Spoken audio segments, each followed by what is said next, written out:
Boa noite, irmãos. Saúdo todos com a graça e a paz do nosso Senhor. Para tanto, eu quero convidar os irmãos a abrirem suas Bíblias em Isaías, capítulo 61. Isaías 61, nós vamos ler do versículo 1 ao 11. Texto por demais conhecido dos irmãos, texto por demais conhecido da igreja. Texto aqui também temos louvores inspirados nesse texto, a santa palavra do nosso Senhor.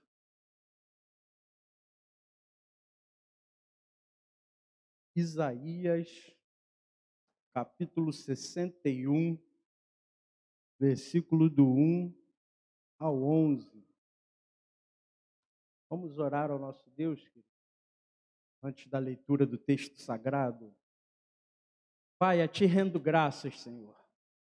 Te rendo graças pela Tua bondade, pelo Teu cuidado, pelo Seu favor que nos trouxe à Sua casa, a celebrar o Teu santo nome nesta noite. Pai, te agradecemos porque Teu Espírito nos conduziu, Senhor, aqui, Senhor, e aqui podemos expressar, Senhor, um pouco do nosso louvor, um pouco da nossa gratidão a Ti, Pai. Na comunhão dos santos nesta noite, podemos dizer o quanto o Senhor é maravilhoso para nós, Senhor. E agora te pedimos, Pai, que Teu Santo Espírito ilumine as mentes, Pai. Ilumine as mentes para receber a Tua santa e poderosa palavra, Pai. Que nada, Senhor, venha impedir o Teu agir em nosso meio, Pai. Nem a nossa vontade, nem a vontade humana, Senhor. Nem as nossas falhas, Pai. Nem algo externo, Senhor, que queira incomodar, Senhor, os irmãos que ouvem a Tua palavra, Senhor, nós te pedimos. Teu Santo Espírito produza, Senhor, um local, Senhor, de atenção, um local de bênção, Senhor, para que a Tua palavra possa semear os corações, Pai, e daqui, Senhor, os corações e mentes que receberão a Tua palavra possam sair a semear a 30, 60 e a 100 por um, para a glória do Teu nome, é o que te pedimos em nome de Jesus. Amém. Diz assim a palavra do nosso Deus: o Espírito do Senhor Deus está sobre mim, porque o Senhor me ungiu para pregar boas novas aos quebrantados, enviou-me a curar os quebrantados de coração, a proclamar libertação aos cativos e a pôr em liberdade os algemados, e a pregoar o ano aceitável do Senhor e o dia da vingança do nosso Deus, a consolar todos os que choram, e a pôr sobre os que em Sião estão de luto uma coroa em vez de cinzas, óleo de alegria em vez de pranto, veste de louvor em vez de espírito angustiado, a fim de que se chamem carvalhos de justiça, plantados pelo Senhor para a sua glória. Edificarão os lugares antigamente assolados, restaurarão os de antes destruídos, obrigado, meu irmão, e renovarão as cidades arruinadas, destruídas de geração em geração. Estranhos se apresentarão e apacentarão os vossos rebanhos. Estrangeiros serão os vossos lavradores e os vossos vinhateiros. Mas vós sereis chamados sacerdotes do Senhor, e vos chamarão ministros do nosso Deus.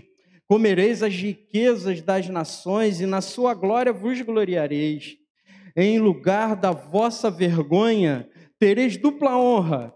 Em lugar da afronta, exultareis na vossa herança. Por isso, na vossa terra possuireis o dobro e tereis perpétua alegria.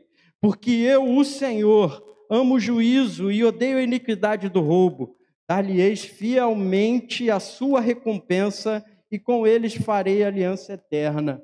A sua posteridade será conhecida entre as nações, os seus descendentes no meio dos povos. Todos quantos os virem os reconhecerão como família bendita do Senhor.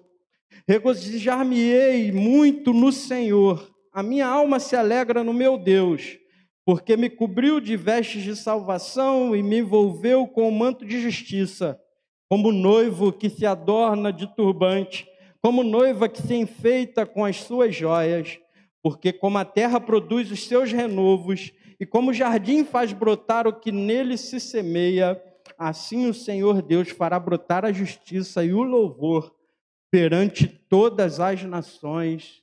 Quem crê nessa palavra de Deus, diga amém. Queridos, que dificuldade, que luta é dirigir a palavra a casais no século 21.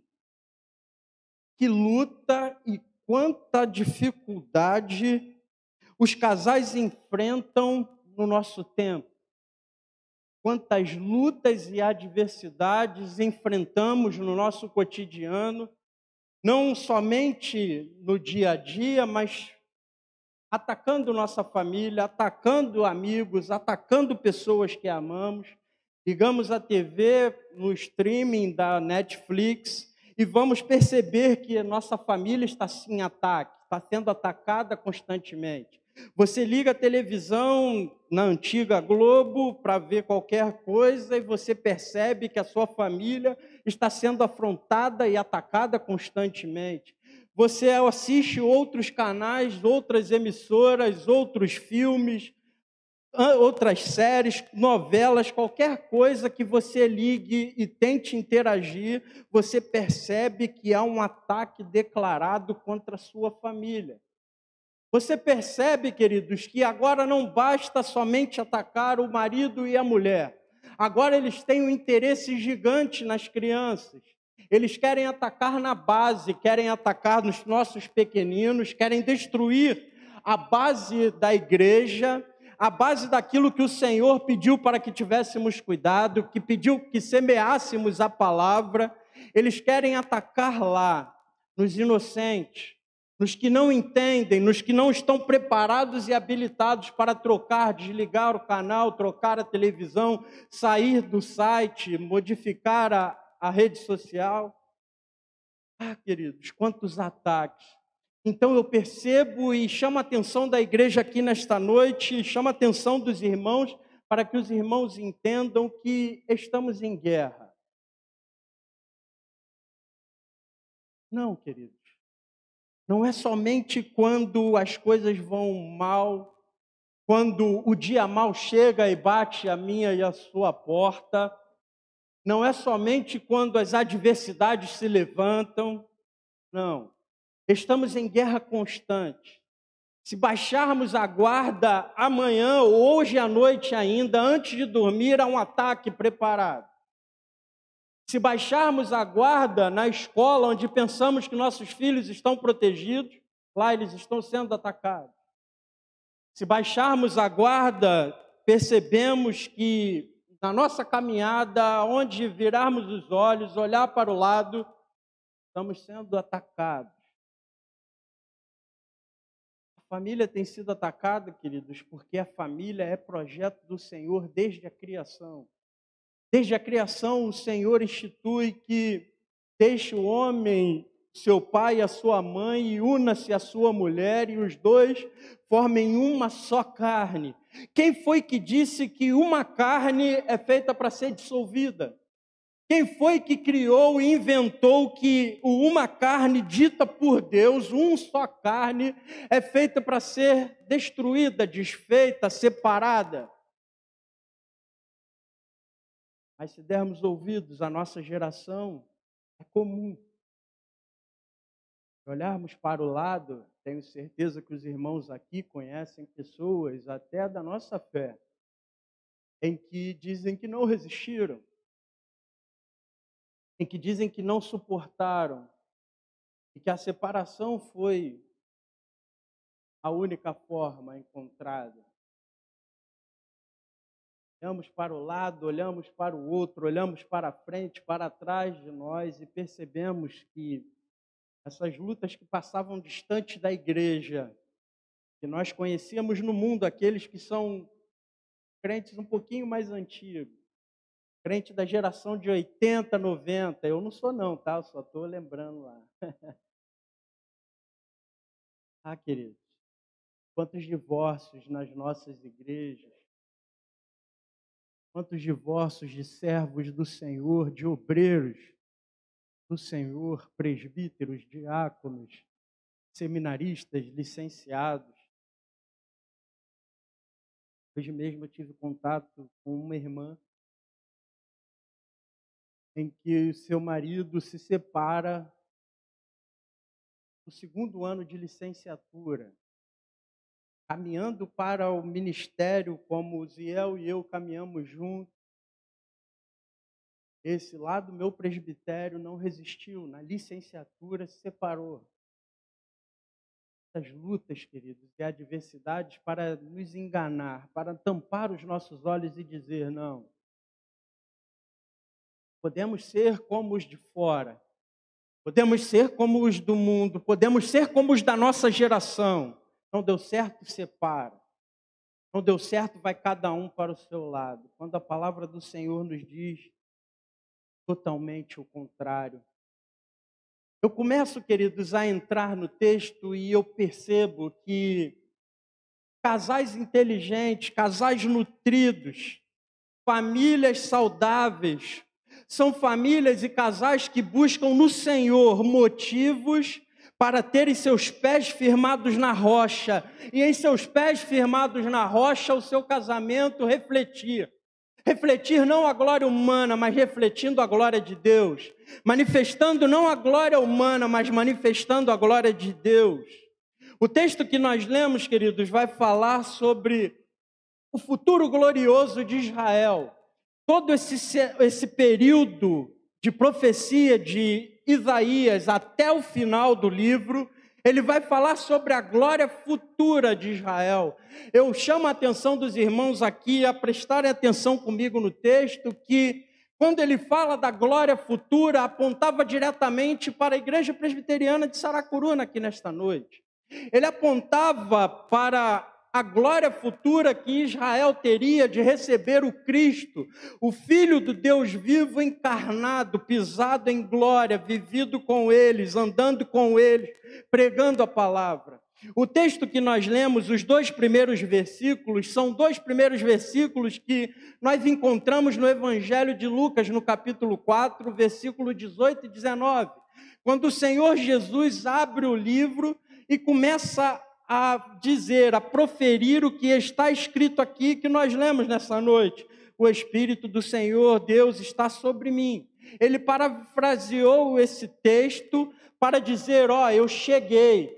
Olha, a glória futura chegou. Olha, aquilo que era prometido como glória, aquilo que era prometido como honra, aquilo que era prometido como manifestação poderosa, chegou. Queridos, aquele Jesus que falava ali aos judeus, que falava ali no meio do seu povo, falava ali na sinagoga, é o mesmo. Aquele Jesus que estava ali presente, continua, e pela sua palavra nós temos a convicção que ele aqui está presente nesta noite, anunciando para a gente que aqui ele está trazendo glória futura. Você e eu não o enxergamos, você e eu não podemos vê-lo aqui, mas a presença dele é real, a presença dele é manifesta, porque a sua palavra nos assegura que onde estivessem 2 ou 3 reunidos no seu nome, ali ele estaria. Ou então, como diz lá em Mateus capítulo 28, versículo 20, em que ele diz, e eis que estou convosco todos os dias, até a consumação dos séculos. Ele aqui está, trazendo glória, trazendo-nos motivo para celebrar o teu santo nome. Nós caminhamos, queridos, para a semana de ações de graça. Partimos agora para quinta-feira, fazemos uma celebração. Nos juntarmos, comer alguma coisa, fazer a comunhão entre os santos, para lembrar tantas maravilhas, tantas coisas boas que o Senhor fez por nós. Queridos, se nós trouxermos a palavra que nós lemos aqui nesta noite, que maravilha o Senhor Jesus fez por nós, porque Ele vindo em glória, Ele vindo, diz-nos o texto que Ele a pôr em Sião sobre os que Sião de luto estão uma coroa ao invés de cinza. O Senhor Jesus veio para colocar-nos uma coroa, a coroa da salvação, que você e eu não teríamos condições de comprar. Casais aqui reunidos não teriam condições de trazer esse óleo de alegria, vestes de louvor, em vez de espírito angustiado. Então há alguém aqui pensando nas angústias da vida, nas angústias do casamento, nas angústias da família. O Senhor diz, queridos, que Ele veio para tirar de nós o pranto, nos dar as vestes de louvor, em vez de espírito angustiado, a fim de que se chamem carvalhos de justiça, plantados pelo Senhor para a sua glória. A nosso respeito, essa profecia fala que somos plantados pelo Senhor para manifestar a glória dele em nossa geração. Então está difícil, a luta é grande, a batalha é grande, como irmãos não aguentamos, é tanta luta, é tanta adversidade, acabamos de sair de uma batalha, outra se levanta diante de nós. Temos a segurança de que o Senhor nos plantou aqui para a manifestação da sua glória, então Ele está conosco. Então Ele está conosco nos fortalecendo, então Ele está conosco dizendo que há esperança, ainda que aos nossos olhos está tudo arruinado, ainda que aos nossos olhos, quando enxergamos lutas e dificuldades maiores que nós, ainda que aos nossos olhos nós dizemos, Senhor, nós vamos esmorecer. Queridos, o Senhor poderoso diz e quer que nós estejamos aqui plantados para manifestar a sua glória. Aqueles a que Ele chama, aqueles a que Ele separa, aqueles a que Ele separa e chama e o convoca para fazer essa obra, para pregoar as boas novas de salvação aos quebrantados, para enviar, para curar os quebrantados de coração. Agora o Senhor Jesus não caminha mais, agora o Senhor Jesus não está aqui na presença física, mas Ele institui a nós. Novamente eu volto lá ao capítulo 28 de Mateus, agora no versículo 19, que diz, ide, portanto, por todo mundo e pregai o evangelho a toda criatura. Está nos dada essa grande comissão. Agora, ouvindo essa boa nova, ouvindo a palavra do Senhor, recebendo do Senhor essa boa nova, essa boa notícia, a gratidão já no coração, uma gratidão que ninguém pode tirar, uma gratidão que ninguém pode roubar, porque éramos como quem não tinha como pagar essa dívida e Ele pagou por nós, e Ele saldou essa dívida por nós. Então agora temos uma missão. A partir do versículo 4, um outro período textual, e agora, saindo da gratidão pela salvação, nós vamos enxergar que o Senhor nos dá promessas. A partir do versículo 4, Ele nos chama a ouvir as promessas daqueles que são plantados para a sua glória, daqueles que são chamados a pregar a Tua palavra, as boas novas de salvação, daqueles que são chamados a curar os quebrantados, a proclamar libertação. Todos que já ouviram o Senhor chamando, agora têm e podem contar com as suas promessas. E ela começa dizendo que edificarão os lugares antigamente assolados. Percebam que na introdução eu disse que é dificílimo. A nossa geração passa por um momento crítico quanto à família. Um momento crítico para os casais, mas a palavra de Deus diz e nos assegura a profecia de Isaías e colocada em Jesus, nos assegura que edificarão os lugares antigamente assolados. Tem famílias assoladas que você conhece? A palavra nos diz que, como carvalhos de justiça, estamos aqui para restaurar, estamos aqui para edificar, estamos aqui para renovar. O texto vai dizer, versículo 4, e renovarão as cidades arruinadas, destruídas de geração em geração. É crendo na palavra de Deus, queridos, que teremos fé para acreditar que, independente das lutas e da adversidade, independente do inimigo batendo a porta do seu coração, dizendo a sua família não tem mais jeito, Seu filho nas drogas não tem mais jeito. Seu marido, a sua esposa, não tem mais jeito. É na palavra que vamos encontrar fé. Não. Eu creio que, como plantados para a glória do Senhor, nós estamos aqui para edificar os lugares antigamente assolados. Estamos aqui para restaurar os de antes destruídos, para renovar cidades arruinadas e para tratar as destruídas gerações. O Senhor tem colocado, queridos, em nós essa missão. Devemos abraçar essa missão. Casais que aqui se encontram, ministério de casais nutridos, famílias saudáveis. Talvez a sua família esteja realmente nutrida, parruda, saudável, glorificando a Deus. Então olhe para o lado. É momento de ver famílias que estão sendo destruídas. E o Senhor quer usar cada um dos irmãos, quer usar a minha vida, quer usar cada um dos irmãos, mesmo os que não participam do grupo, quer usar para abençoar famílias em nossa geração. Queridos, o texto segue. E acerca das promessas encontradas nesse texto, vai dizer que, o versículo 6, a parte final, comereis as riquezas das nações e na sua glória vos gloriareis. Em lugar da vossa vergonha tereis dupla honra, em lugar da afronta exultareis na vossa herança, por isso, na vossa terra possuireis o dobro e tereis perpétua alegria. Quem está ouvindo a palavra de Deus e está crendo, é para mim essa palavra, levante a mão assim, é para mim essa palavra, eu recebo essa palavra do Senhor. O Senhor está tratando o nosso coração, queridos, em Israel. O contexto histórico desse texto vai dizer que quando alguém ia à falência nas suas finanças, no seu trabalho, quando alguém chegava à ruína, ele tinha que escrever as suas dívidas numa pele.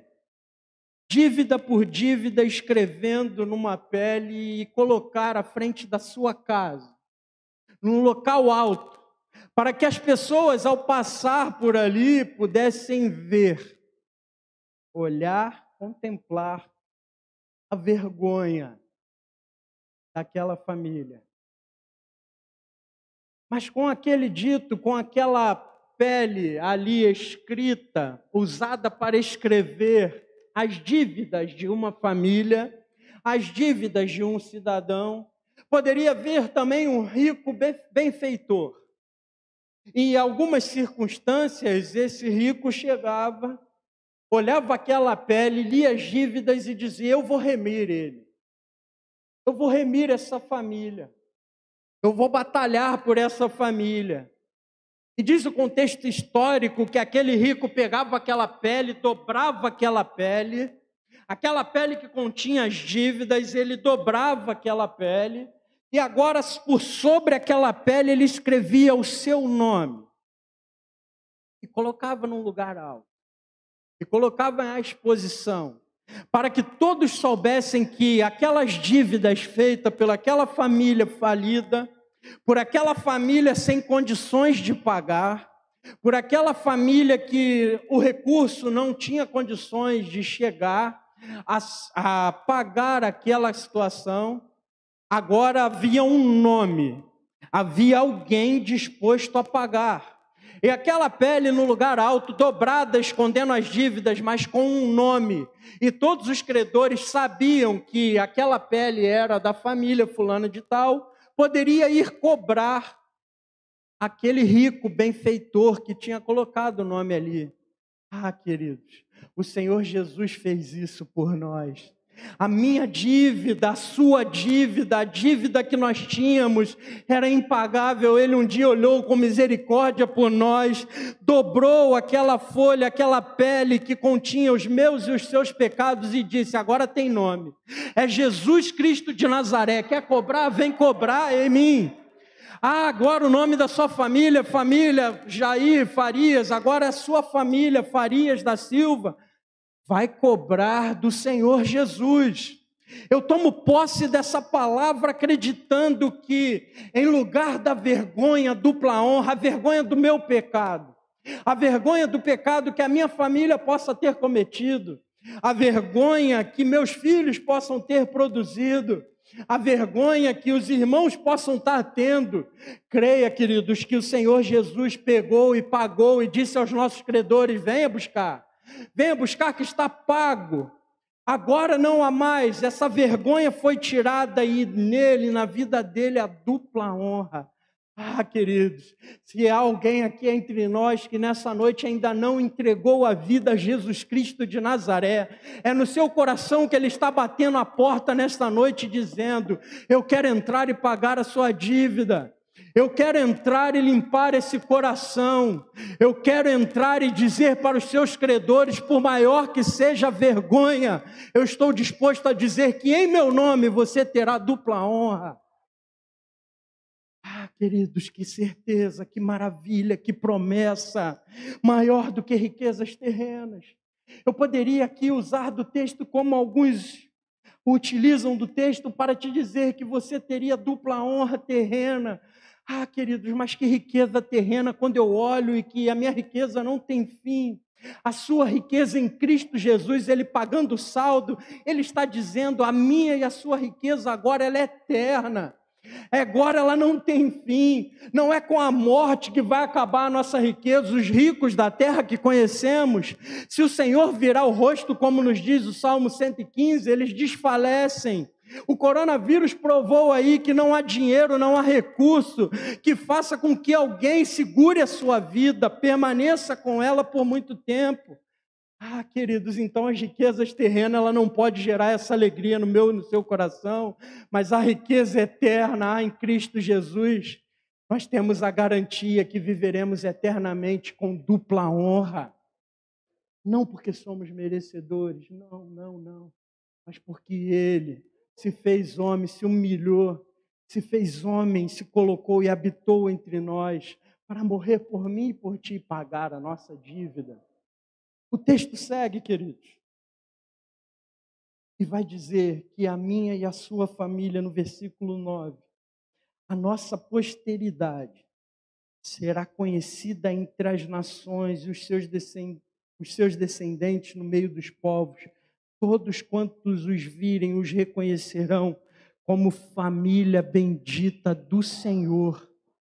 Não permita, queridos, que o adversário, o inimigo das nossas almas diga que a sua família não é bendita. Se Jesus pegou aquela pele com a minha e com a sua dívida e fechou e disse: está pago, ninguém há de dizer, queridos, que a minha e a sua família não é bendita do Senhor.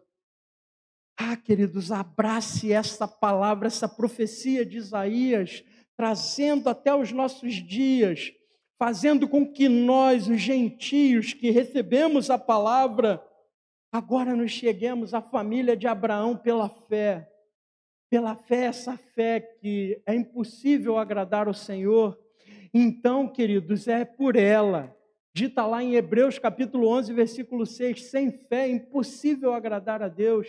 É por essa lente da fé que nós vamos olhar para a nossa família, olhar de maneira a acreditar que o Senhor está dizendo que por Ele, por meio dEle e para Ele, a nossa família é uma família bendita do Senhor.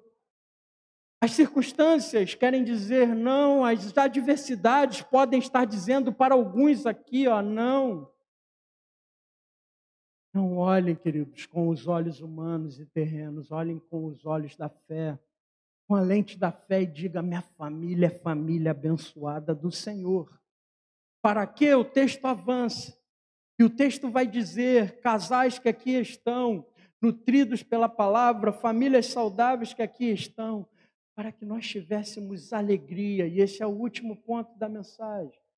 O versículo 10 vai dizer: regozijar-me-ei muito no Senhor.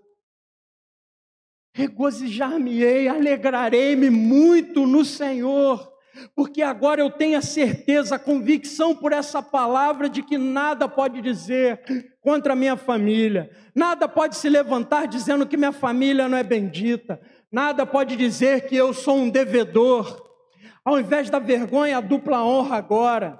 Ao invés de família perdida, família destruída, família em restauração, família precisando de edificação, agora é família bendita. Então agora eu vou me regozijar muito no Senhor. O texto em Filipenses, capítulo 4, versículo 4, vai dizer: alegrai-vos sempre no Senhor. Outra vez digo, alegrai-vos. 1 Tessalonicenses, capítulo 5, versículo 16, vai dizer: regozijai-vos sempre no Senhor. E o texto que nós estamos lendo vai dizer: regozijar-me-ei muito no Senhor. A minha alma se alegra no meu Deus.